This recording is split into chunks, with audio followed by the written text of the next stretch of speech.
Nous ne sommes pas encore en période de campagne, mais il s'observe que certains médias de masse sont mis à profit pour appeler à voter pour tel ou tel parti politique. C'est donc pour siffler la fin de la récréation que la haute autorité de l'audiovisuel et de la communication, à travers un communiqué, invite les uns et les autres au respect scrupuleux de l'article 47 du Code électoral qui dispose que nul ne peut battre campagne en dehors de la période de campagne. Selon le consultant politique Agapit Napoléon Maforican, c'est la manière dont s'y prennent certaines formations politiques en lice pour le scrutin du 8 janvier 2023 qui laisse croire qu'ils sont déjà en campagne. Selon la législation, la campagne électorale a lieu 15 jours avant le vote. C'est le principe. Est-ce que les partis politiques vont rester inanimes? Lorsque les candidats sont connus, c'est normal que les candidats bougent un peu.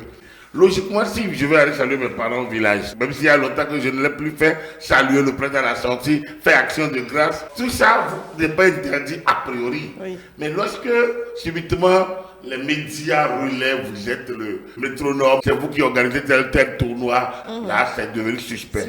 Il estime que la sortie de ce communiqué n'est rien d'autre qu'un rappel des principes. Agapit Napoléon Maforican profite d'ailleurs pour inviter les acteurs politiques au respect des tests et la RAC à tenir compte des réalités actuelles et si possible de s'y adapter. Je pense que la RAC elle-même doit pouvoir quand même s'interroger. La posture de la RAC de ne pas réglementer de manière formelle l'activité des médias et des réseaux sociaux pose un problème parce que vous voyez ce qui se passe, c'est pas nécessairement dans les médias classiques. Il faut lancer le jeu avant que le jeu ne soit joué. De là, dès que le jeu est lancé, tout le monde sait que c'est lancé et que ça fonctionne. C'est ce que dit notre législation. Pour moi, nous sommes dans un système libéral de démocratie. Donc, pour moi, normalement, chacun y va de filer. Ce n'est pas en 15 jours qu'un parti politique va convaincre les hameaux, alors qu'on dit que le député est l'élu de la nation, et il y a un seuil de représentativité de 10%. Pour moi, il faut une réflexion sur la question et regarder un peu ce que font les autres démocraties. Le consultant politique a également évoqué la question du financement électoral. Les dépenses sont imputables aussi bien à l'État qu'aux partis politiques. Les candidats à ce scrutin se doivent de respecter la législation en la matière pour ne pas tomber sur le coup de la loi, estime Agapit Napoléon Maforican. Le code électoral a précisé que chaque candidat aux législatives peut dépenser jusqu'à un seuil de 30 millions. En principe, quand vous allez aux élections, vous devez, en principe, lorsque vous achetez le côté dépenses, vous devez trouver le moment où est-ce que vous avez eu les financements.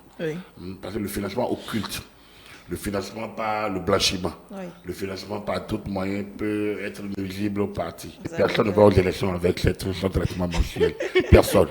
Donc il faut que l'argent vienne de quelque part. L'argent vient des efforts communs. Les militants doivent cotiser.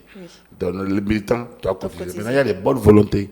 Il y a des donateurs qui accompagnent. C'est logique que les gens accompagnent. Pourquoi l'État est-il obligé de fixer? C'est toujours pour permettre une sorte d'équité, enfin, d'équilibre entre l'argent, la nécessité de dépenser l'argent et l'exigence d'une compétition équilibrée, équitable entre les candidats. Parce qu'on estime qu'il y en a peut-être qui en ont plus que d'autres. Il y en a qui sont en position de pouvoir. Il y en a qui sont en position de pouvoir d'argent.